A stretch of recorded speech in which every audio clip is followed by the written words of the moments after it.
세상에는 참 많은 이제 질문들이 있는데요. 우리는 하루에도 수십 번씩 질문을 받고 또 질문을 하기도 합니다.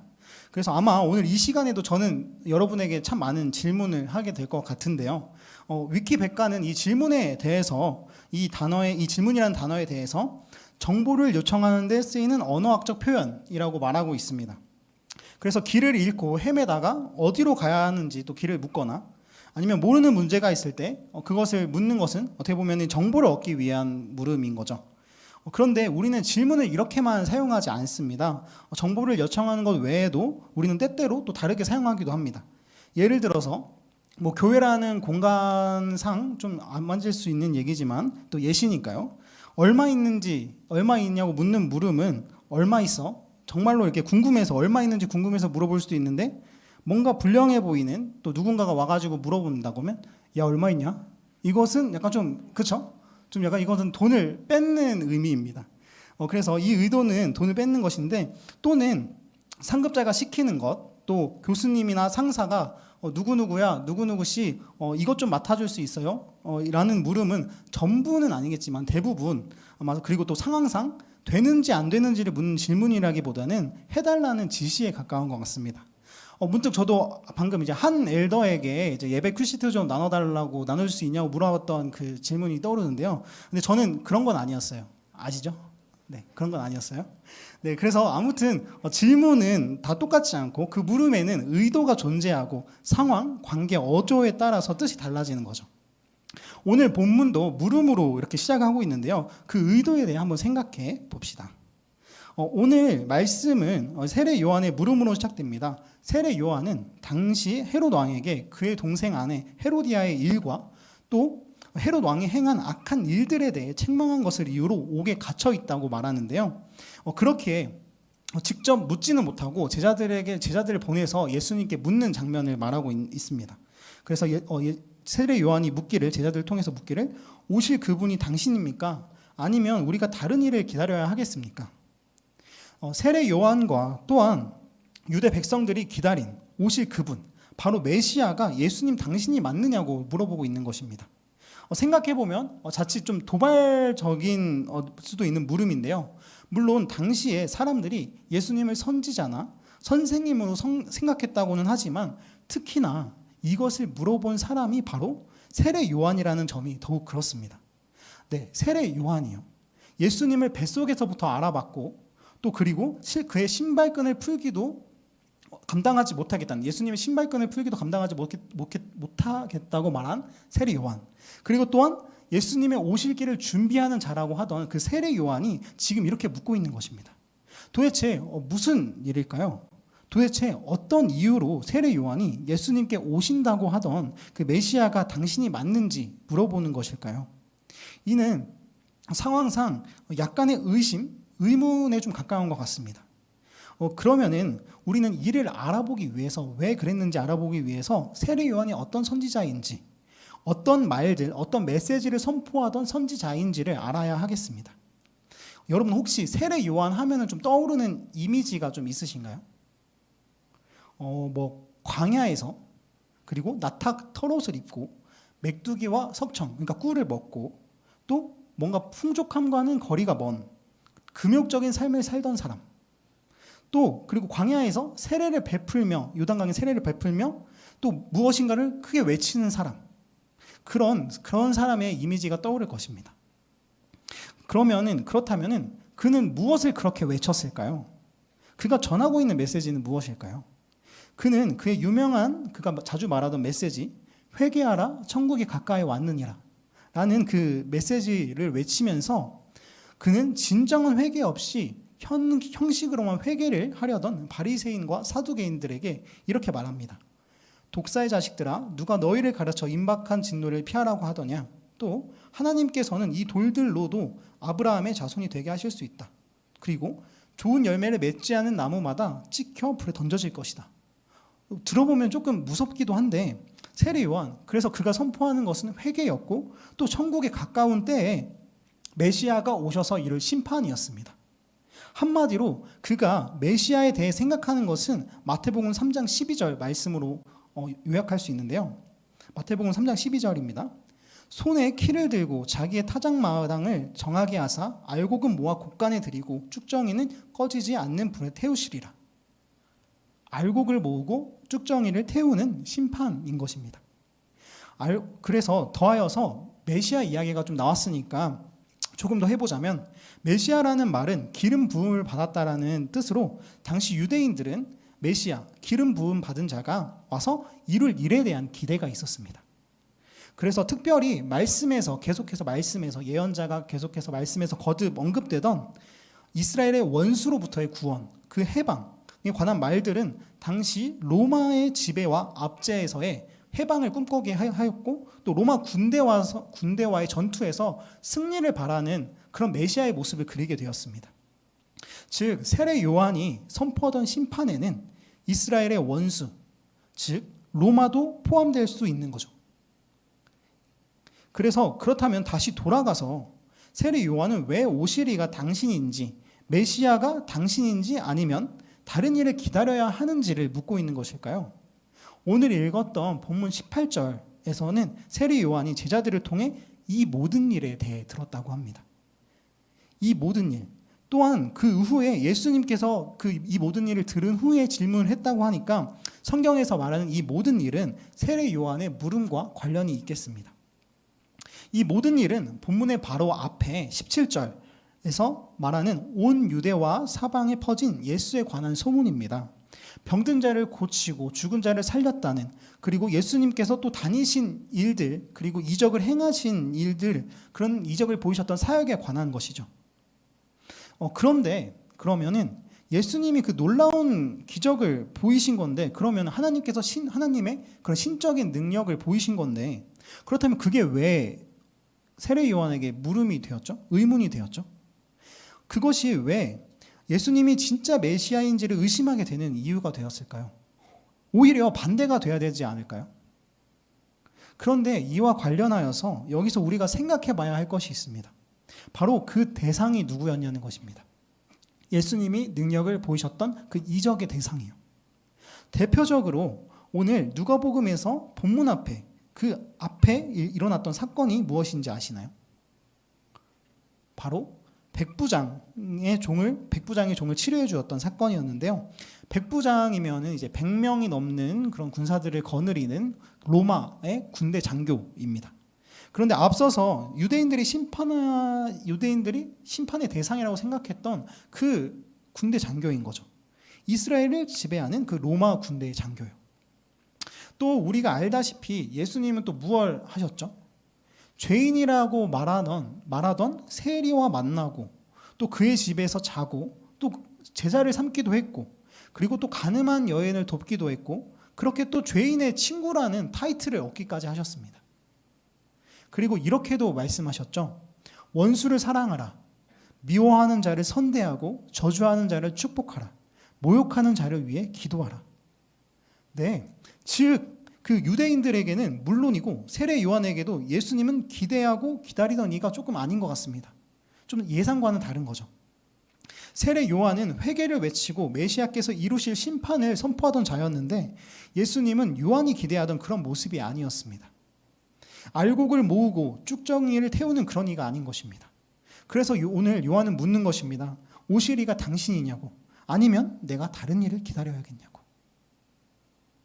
그렇다면 요한의 이 물음에 대한 예수님의 대답은 무엇일까요? 세례 요한의 물음을 가지고 온 그 제자들에게, 그 세례 요한의 제자들에게 예수님이 대답하십니다. 22절, 23절 말씀입니다. 예수께서 대답하여 이르시되 너희가 가서 보고 들은 것을 요한에게 알리되, 맹인이 보며 못 걷는 사람이 걸으며 나병 환자가 깨끗함을 받으며 귀 먹는 사람이 들으며 죽은 자가 살아나며 가난한 자에게 복음이 전파된다 하라. 누구든지 나로 말미암아 실족하지 아니하는 자는 복이 있도다 하시니라. 그 보고 들은 것을 요한에게 전하래요. 맹인이 보고, 못 걷는 사람이 걷고, 나병 환자가 깨끗하여지고, 안 들리던 사람이 듣고, 또 죽은 자가 살아나고 가난한 자에게 복음이 전파되는 것을요. 우리에게는 어쩌면 이 말씀이 참 대단하고 기쁘고 소망이 되는 말씀이 가득한 그런 말이지만, 그들에게, 세례 요한과 그의 제자들에게는 어땠을까요? 똑같은 말 같아요. 맹인이 보고 못 걷는 사람이 걷고 등등등. 세례 요한은 바로 이런 일 때문에 왔는데, 이런 일 때문에 와서 예수님께 묻고 있는데 어떻게 보면 똑같은 말을 하신 거죠. 그리고 실족하지 않으면 복이 있다니? 그러면 그냥 믿으라는 말씀이신가요? 뭔가 맞다는 것 같긴 한데, 근데 이거는 대답이 아닌 것 같습니다. 확실한 대답이 아닌 것 같아요. 예수님 자신이 오실이가 맞는지를 알려줘야 되는 거 아닌가요? 예수님은 왜 이렇게 대답하셨을까요? 그리고 그 대답에 담긴 참 뜻은 무엇일까요? 먼저 예수님의 대답에 담긴 뜻은 분명하게도 그렇다라는 것입니다.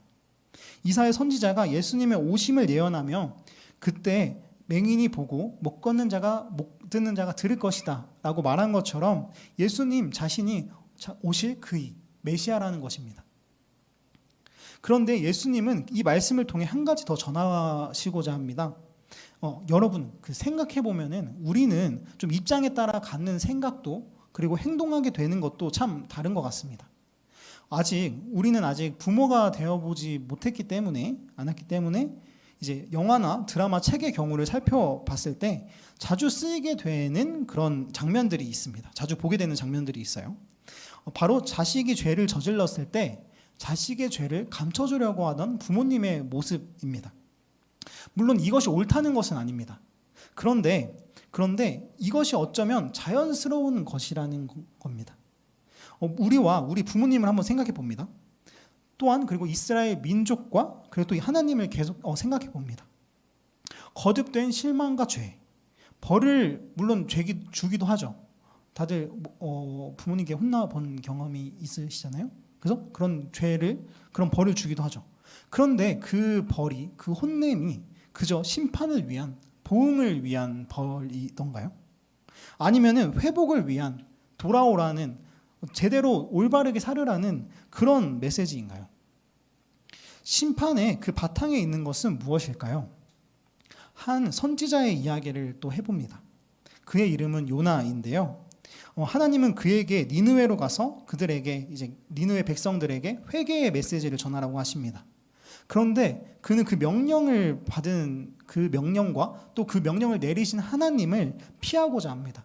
그에게서 도망가고자 합니다. 왜냐하면 요나는 민족을 사랑한 선지자였는데 니느웨는 아수르의 한 도시였고 그리고 아수르는 이스라엘 백성의 원수로 표현되는 민족이었거든요. 그래서 그냥 망해버렸으면 좋겠는데 회개의 메시지라뇨? 그럼에도 우여곡절 끝에 하나님의 인도하심에 따라서 결국 그는 니느웨에서 메시지를 선포하게 되고 그리고 그 메시지를 들은 니느웨 백성들은 그 요나의 생각과는 좀 다르게 굵은 배를 두르고 애곡하며 회개합니다. 요나는 자신이 전하긴 했지만 그렇게 해서 결국 심판을 피하게 된 그들이 너무나 싫었고 그리고 그것은 그에게 좌절과 낙담 또 실족의 이유가 되었습니다. 성경은 그가 매우 싫어하고 성냈다고 합니다. 자신의 생명을 거두어 달라고 할 정도로 말이죠. 하나님은 그런 그에게 묻습니다.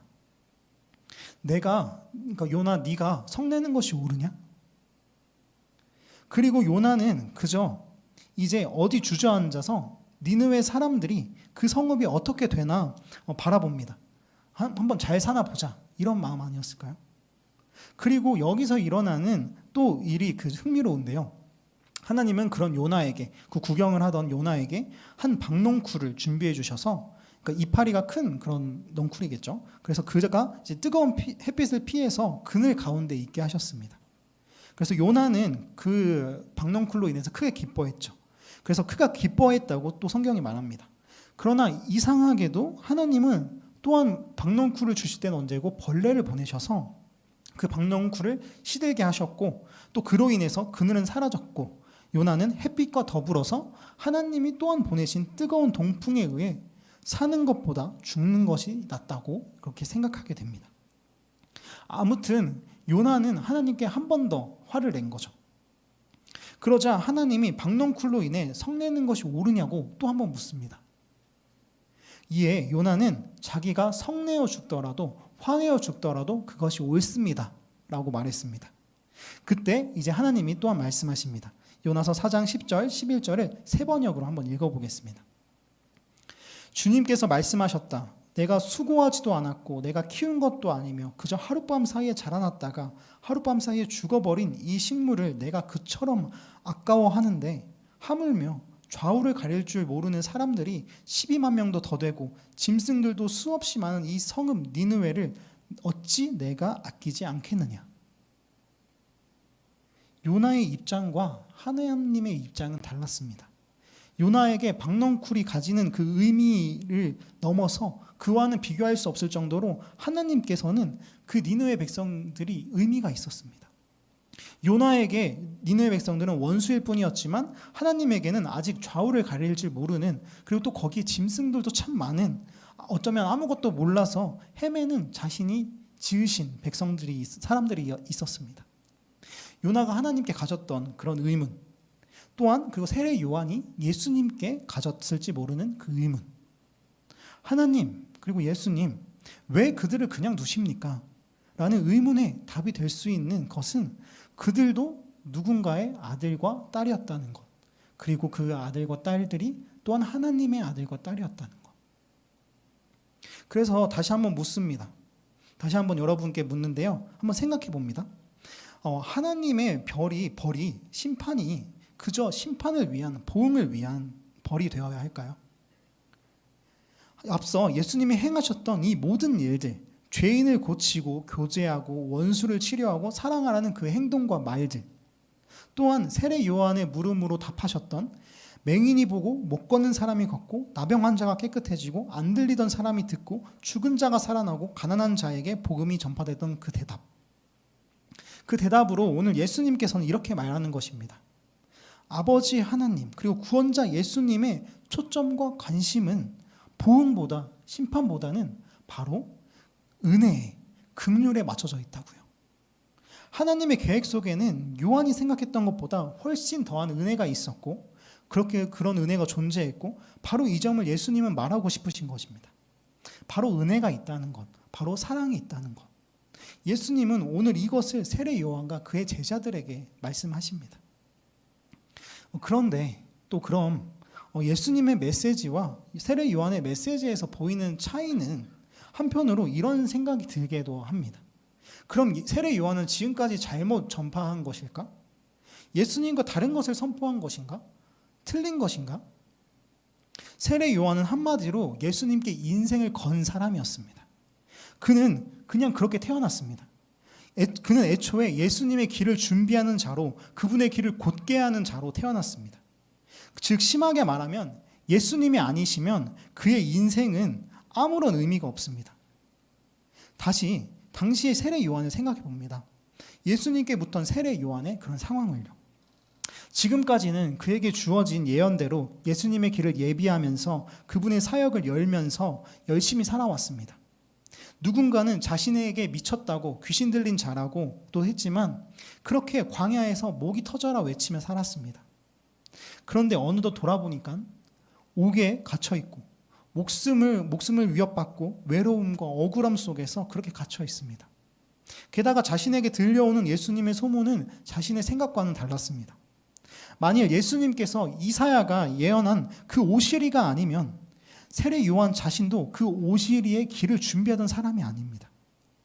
그의 정체성, 그의 인생, 그의 전부가 흔들립니다. 그래서 그는 그 자신마저 잃은 것입니다. 그래서 어쩌면 세례 요한에게 예수님은 꼭 그 오시리여야 했습니다. 그런데 예수님과 자신의 메시지가 좀 다르기에, 자신의 외침과는 다르기에 앞서서 물어보는 것입니다. 그런데 어쩌면 우리도 묻고 싶은 게 이거 아닌가요? 때때로 세상을 살며 묻고 싶은 것이 이것 아니었나요? 하나님, 제가 잘 가고 있습니까? 여기까지 달려왔고 여기까지 믿어왔는데 하나님의 뜻이, 그 계획이 맞을까요? 혹시 내가 잘못 온 것은 아닌가요? 하나님의 뜻과 내가 살아온 이 길이 좀 다른 것 같아서요. 우리 이제 오늘 본문에서 이어지는 본문 뒷부분을 한번 살펴보기 원합니다. 예수님의 대답을 들었던 요한의 제자들이 떠나가고 예수님은 세례 요한에 대해 말씀하십니다. 한마디로 그 예수님의 말을 요약하자면 한마디로 선지자였다고. 그는 부드러운 옷을 입거나 화려한 옷을 입었던 사치를 부리거나 왕궁에 사는 자가 아닌 광야에 살았던, 그리고 누구보다도 선지자였던, 아니 선지자보다 더 큰 자였다고. 특별히 27절에서는 이렇게 말하는데요. 기록된 바 보라, 내가 내 사자를 내 앞에 보내노니 그가 내 앞에서 내 길을 준비하리라 한 것이 이 사람에 대한 말씀이니라. 말라기 3장 1절 말씀을 예수님은 또한 인용하시면서 그가 예수님의 길을 준비하던 자가 맞다고 하십니다. 따라서 자신도 그 오실이 메시아가 맞다는 것을 또 함축적으로 표현하는 것이겠죠. 그래서 예수님께서도 어쨌든 그 세례 요한의 길을 인정하신 겁니다. 그렇다면 무엇인가요? 왜 예수님의 길은 요한의 길과는 좀 다른 건가요? 그런데 다른 것이 아닙니다. 바로 그 길의 연장선인 것입니다. 소망으로의 확장입니다. 확대된 소망인 것입니다. 얼핏 달라 보일 수는 있지만 요한 자신도 다른 것 같아서 예수님께 물었지만 다른 것이 아니었습니다. 예수님은 요한을 인정하시면서 그가 선지자보다 훌륭한 자, 또 여자가 낳은 자 중에 그보다 큰 자가 없다고 말씀하시면서 이렇게 그를 인정하시고 또한 그의 길을 인정한 것입니다. 그런데 여기서 갑자기 또 뜬금없이 예수님은 잘 이렇게 나가시다가 다른 말을 하십니다. 그러나 하나님의 나라에서는 극히 작은 자라도 그보다 크니라. 왜 이런 말씀을 하셨을까요? 여기서 극히 작은 자가 여자가 낳은 자 중에 가장 큰 자인 요한보다 클 수 있는 이유가 무엇인지 아시나요? 바로 그 앞에 나온 딱 한 가지, 바로 하나님의 나라 때문입니다. 하나님의 나라는 모든 인간의 역사를 초월하기 때문에 하나님의 나라에서는 작은 자라도 요한보다 큰 거죠. 그러면 작은 자가 누구인가요? 바로 가난한 사람입니다. 여러분, 하나님의 나라는 누구 것인지 아시나요? 예수님의 말씀을 좀 빌린다면 누가복음 6장 20절 말씀인데요. 한번 같이 읽어봅시다. 시작. 예수께서 눈을 들어 제자들을 보시고 이르시되 너희가 가난한 자는 복이 있나니 하나님의 나라가 너희 것이며. 네, 하나님의 나라가 가난한 자에게 있대요.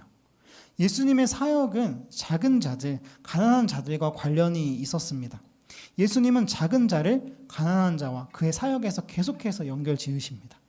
그리고 이어서 우리는 가난한 자에 대해서 오늘도 읽었었습니다. 기억하시죠? 어디에 있나요? 네, 바로 예수님의 대답이요. 예수님의 답변 중 가장 마지막 절정을 차지한 그 부분에 이렇게 말합니다. 가난한 자에게 복음이 전파된다 하시니라. 그런 말씀입니다. 즉 여기서 오늘 발견하는 것은 세례 요한, 그의 사역이 결코 예수님의 사역과 무관하지 않다는 것이고, 그러나 이제 예수님이 오신 후로는 인간의 영역에서 인간의 역사로만 그치는 것이 아니라 이제 그보다 큰 극히 작은 자보다 극히 작은 자가 요한보다 더 클 그 시대, 하느님이신 예수님, 그분이 직접 이루실 하나님의 나라, 그 새 소망에 대해, 그 새 시대에 대해 말하는 것입니다. 그리고 그 나라가 그 가난한 자, 작은 자의 것이라는 것이죠. 그렇게 이제 세례 요한, 그가 예수님의 사역을 이제 듣고 느꼈던 그런 거기서 오는 그 차이는 다름이 아니라 그 길에 대한 연장이었고, 세례 요한의 길에 대한 연장이었고, 그리고 심판보다도 회복과 사랑, 긍휼에 초점을 맞춘 그 새 소망으로의 초대였습니다. 그러면은 이제 어떻게 해야 할까요? 차이가 다른 것이 아니라 그 길의 연장임을 알았다면 이제 우리는 그것을 받아들여야 합니다. 7장 29절과 이제 30절에서는 두 부류의 사람들이 나오는데요. 요한의 세례를 받았다고 하는 이제 모든 백성과 세리, 그리고 요한의 세례를 받지 않았던 바리새인과 율법 교사들입니다. 세례를 받은 모든 백성과 세리는 예수님의 말씀을 듣고 하나님을 의롭다 합니다. 요한의 세례에 이어서 이제 어떻게 보면 예수님의 복음으로 가는 그 사랑의 새 소망으로 가는 것에 이제 어떻게 보면 가능성인 거죠. 그들은 거기에 참여하는 그런 가능성을 보인 겁니다. 그런데 이제 우리가 여기서 주목해 보는 것은 요한의 세례도 받지 않고 그래서 그들을 향한 하나님의 뜻을 저버렸다고 표현된 바리새인과 율법 교사들입니다. 예수님은 그들에 대해 이렇게 말씀하십니다. 32절 말씀입니다. 비유하건대 아이들이 장터에 앉아 서로 불러 이르되 우리가 너희를 향하여 피리를 불어도 너희가 춤추지 않고 우리가 곡하여도 너희가 울지 아니하였다 함과 같도다. 세례 요한의 흔들림보다 예수님이 오실 그분이 맞냐고 묻는 그 의심, 그 실족함보다 더 무서운 것은 바로 이제 이미 너무 단단하게 굳어버린 마음입니다. 이제 도저히 이제 움직이지 않을 것 같아서, 도저히 너무 다 딱딱하게 굳어버려서 움직일 것 같지 않은 그런 마음입니다. 기쁨의 피리 소리지만 더 이상 웃지 않고 춤추지 않고, 슬픔의 곡소리지만 함께 울지 않습니다. 그저 오랜 실족함으로, 무기력과 무의미함으로 틀에 갇혀 관습과 나만의 세계에 이제 익숙해져서 나오고 싶지 않은 그런 마음이요. 그곳에 갇혀서 그들은 그 자신의 세계에 갇혀서 먹지 않고 마시지 않는다고 심판을 앞둔 민족에 대한 그런 세례 요한의 애통함도, 그리고 한편으로는 이제 먹고 마신다고 하던 그 예수님의 구원과 새 소망으로 인한 기쁨의 잔치도 그저 비난하고 공격합니다. 정말 단단하게 굳어서 누군가 들어오려고 한다면 좀 다칠 것 같습니다. 그렇다면 우리는 지금 어떤 모습인가요? 나의 생각과는 다른 길에, 아까 세례 요한의 물음과 같이 묻고 있던 하나님, 제가 잘 가고 있습니까? 지금 이 길이 하나님의 뜻이, 계획이 맞나요? 혹시 잘못 온 것은 아닐까요? 라는 그런 물음에서 이제 하나님의 뜻이 무엇인지 알았지만, 다른 것이 아니라 이제 사랑으로의 초대, 나의 뜻보다 그리고 더 큰 계획이 있으심을 알았지만 여전히 선뜻 나아가지 못하고 나의 인생을 맡겨도 될지 머뭇거리시나요? 아니면 또 어쩌면은 이미 마음이 굳어져서 처음부터 믿지 않겠다, 따르지 않겠다, 나 외에 다른 것은 다 틀렸다, 나만 옳다, 자신의 세계에만 갇혀 계시진 않나요? 정말 그렇다면 이제 다시 예수님께 나아오기를 소망합니다. 다시 그분께 인생을 걸어보면 좋겠습니다. 그분이 이제 어떤 것을 준비하셨는지, 어떤 선물들을 준비하셨는지, 그 새로운 시대에 무엇을 준비하셨는지 한번 보기를 원해요. 에스겔 36장 26절과 또 요한복음 13장 34절을 이어서 볼 텐데요. 먼저 에스겔 36장 26절입니다. 또 새 영을 너희 속에 두고 새 마음을 너희에게 주되 너희 육신에서 굳은 마음을 제거하고 부드러운 마음을 줄 것이며, 요한복음 13장 34절, 새 계명을 너희에게 주노니 서로 사랑하라. 내가 너희를 사랑한 것 같이 너희도 서로 사랑하라. 오늘 예수님이 주시는 부드러운 마음으로 서로를 사랑하기 원합니다.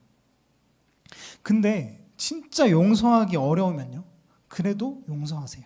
그런데 진짜 사랑하기 어려우면요, 그래도 사랑하세요. 왜요? 왜냐면요, 그 용서하기 어려웠던, 사랑하기 어려웠던 또 작고 작은 자, 극히 작은 자, 가난한 자가 바로 우리거든요. 하나님은, 예수님은 그런 우리를 기다리시고 참으시고 또 사랑하셨잖아요. 용서하기 어려운 사람들, 그리고 사랑하기 어려운 사람들, 작고 가난한 사람을 사랑하라는 것, 그것은 바로 우리 때문인 거예요. 즉 예수님이 말한 그 사랑과 긍휼은 결국 우리를 향합니다. 이제 말씀을 맺어보려고 합니다. 오늘의 설교 제목은 무엇인지 아시나요? 인생을 걸다 인데요. 조금 짧은 제목이죠. 그런데 이 앞은 사실 빈칸입니다. 이 앞을 무엇으로 채워볼까요? 돈과 명예의 인생을 걸다, 나의 꿈, 나의 의의 인생을 걸다, 율법, 나의 고집, 나의 세계의 인생을 걸다, 아니면 예수님에게 인생을 걸다, 그 사랑의 인생을 걸다.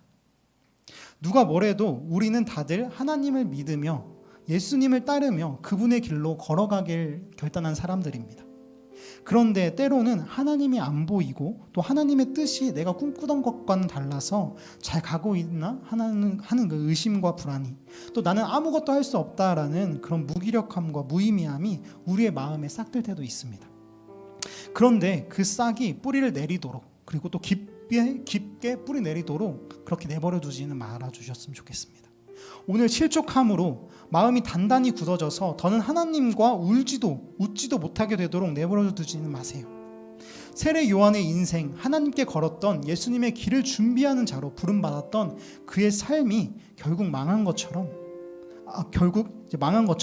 아무것도 이루어지지 않고 끝난 것처럼 보이긴 하지만 이제 그의 끝은 결국에 그의 망한 것 같이 보이는 그의 끝은 예수님의 시작이 되었습니다. 이전의 시대와는 다른 그 새 소망의 시대가 시작되었어요. 우리는 그 시대를 살아갑니다. 그렇기에 정말 하나님께 인생을 걸었다면 용서하세요.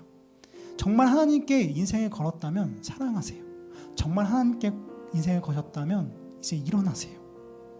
하나님께 인생을 걸었다면 정말 사랑하고 그 모든 것들, 내 꿈과 바람과 달라도 믿고 믿으며 사랑하고 또 사랑하세요. 오늘 정말로 그렇게 예수님과 함께 그리고 하나님과 함께 사랑하는 예수님께 인생을 건 우리 대학부 모두가 되길 진심으로 소망합니다. 아멘.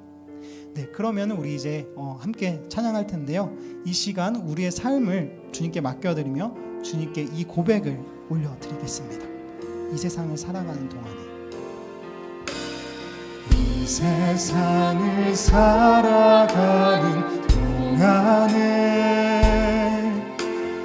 나의 힘을 의지할 수 없으니 기도하고 낙심하지 말 것은 주께서 참 소망이 되심이라. 주의 길을 걸어가는 동안에 세상에 것 의지할 수 없으니 감사하고 낙심하지 말 것은 주께서 참 기쁨이 되심이라. 하나님의 꿈이 나의 비전이 되고 예수님의 성품이 나의 인격이 되고 성령님의 권능이 나의 능력이 되길 원하고 바라고 기도합니다. 주의 길을 걸어가는 동안에 세상에 것 의지할 수 없으니 감사하고 낙심하지 말 것은 주께서 참 기쁨이 되시니라. 하나님의 꿈이 나의 비전이 되고 예수님의 성품이 나의 인격이 되고 성령님의 권능이 나의 능력이 되길 원하고 바라고 기도하는 하나님의 꿈이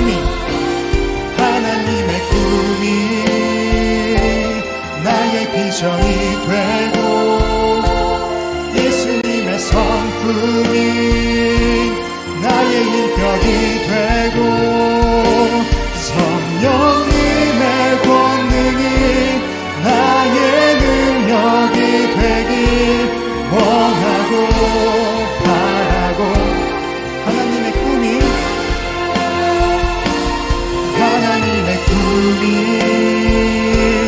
나의 비전이 되고 예수님의 성품이 나의 인격이 되고 성령님의 권능이 나의 능력이 되길 원하고 바라고 기도합니다.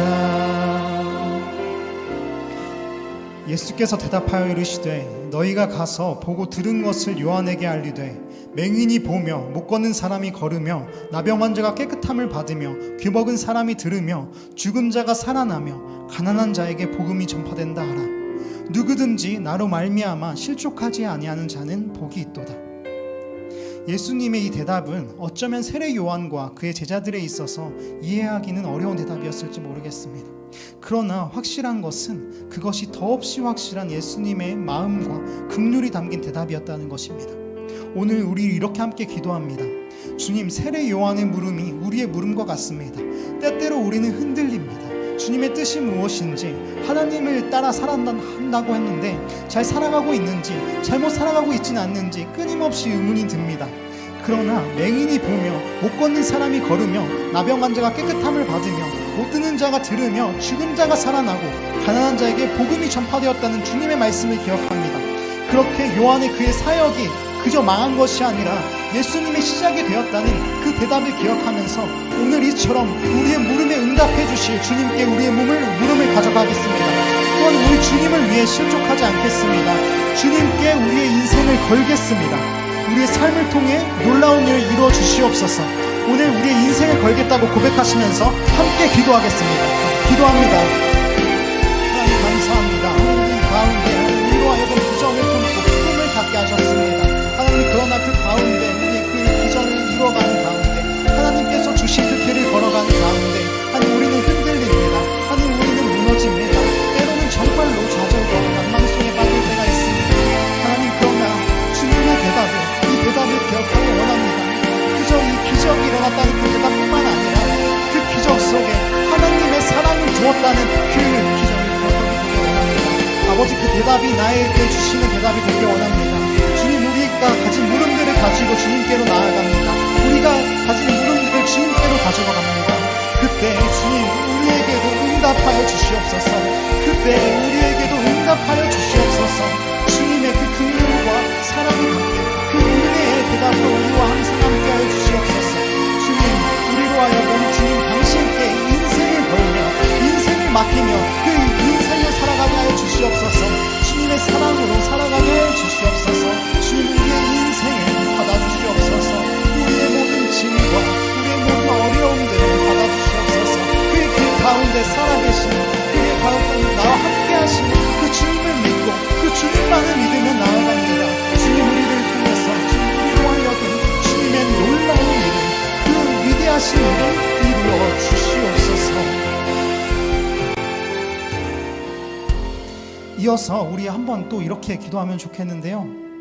오늘 우리로 하여금 주님의 사랑을 배우게 해달라고 기도했으면 좋겠습니다. 예수님을 닮아서 주님의 마음으로 사랑할 수 있게 해달라고 기도했으면 좋겠습니다. 용서할 수 없을 것 같지만, 밉고 화가 나기도 하지만 주님께서 먼저 우리를 사랑하셨기에 그 용서할 수 없고 사랑하지 못하는 사람, 작고 가난한 사람이 나임을 기억하고 그 사랑으로 작은 자를, 가난한 자를 사랑하게 해달라고, 나의 교만으로 굳어진 단단한 마음을 깨시고 그 부드러운 마음을 달라고, 그렇게 사랑하게 해달라고 함께 기도하겠습니다. 함께 기도합니다. 아버지, 우리로 하여금 사랑할 수 있도록 도와주시옵소서. 하나님, 우리의 마음이 너무나 단단하여서, 아버지, 너무나 굳어져서 아무런 것도 받아들이지 못합니다. 사랑도 용서도 그 안에 들어올 틈이 없습니다. 주님, 우리로 하여금 이 실족으로 인한 그 굳은 마음을 깨워주시옵소서. 아버지, 우리 낙심과 좌절로 인한 굳은 마음을 깨워주시옵소서. 아버지, 우리로 하여금 용서할 수 없을 때, 아버지, 우리로 하여금 사랑할 수 없을 때, 아버지, 당신의 그 사랑을 기억하게 하여 주시옵소서. 당신이 그 아들을 바치기까지 베푸신 그 긍휼을 기억하게 하여 주시옵소서. 그 긍휼과 그 은혜 가운데, 그 작은 그 은혜 가운데 우리에게 닿았음을 기억하게 하여 주시옵소서. 아버지, 그 용서할 수 없는 사람이, 그 사랑할 수 없는 사람이, 그 작고도 연약한 가난한 자가 바로 나입니다. 그 죄인이 바로 나입니다. 하나님, 그러나 그 죄인인 우리에게 주님 당신이 오셨습니다.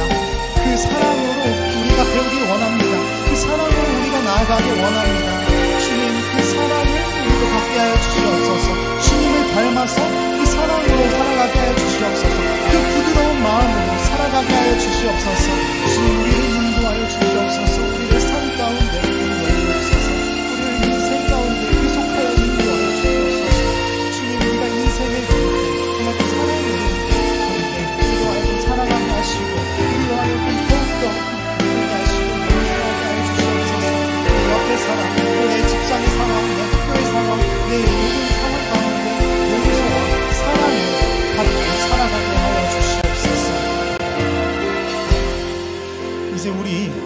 번 더 찬양하려고 하는데요. 처음부터 우리 찬양하도록 하겠습니다. 이 세상을 살아가는 동안에 다시 한번 고백하십니다.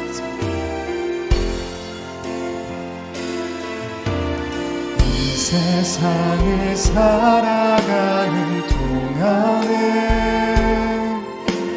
나의 힘을 의지할 수 없으니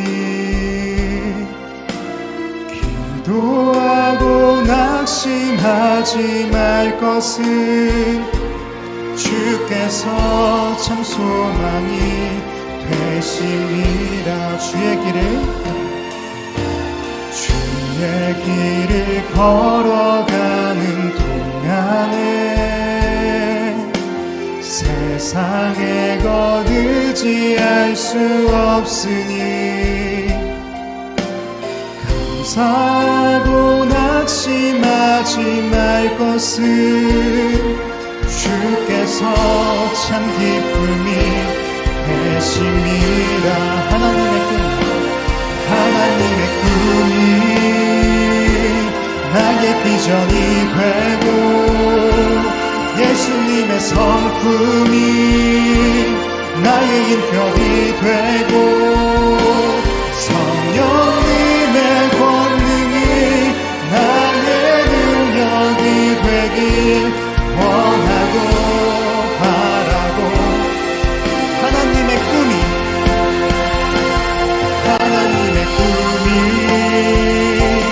나의 비전이 되고 예수님의 성품이 나의 인격이 되고 성령님의 권능이 나의 능력이 되길 원하고 바라고 기도합니다.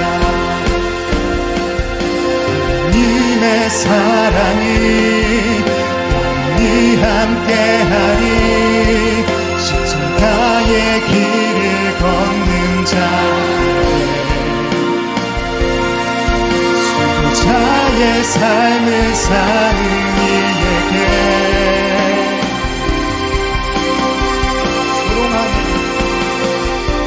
조롱하는 소리와 세상 유혹 속에도 주의 순결한 신부가 되리라. 내 생명 주님께.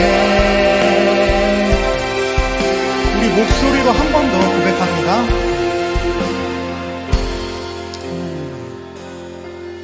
하나님의 사랑이 영원히 함께하리. 십자가의 길을 걷는 자에게 순교자의 삶을 사는 이에게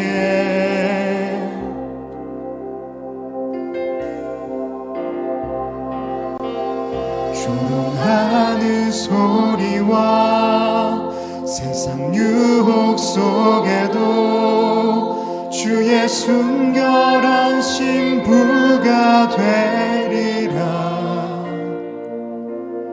내 생명 주님께 드리리.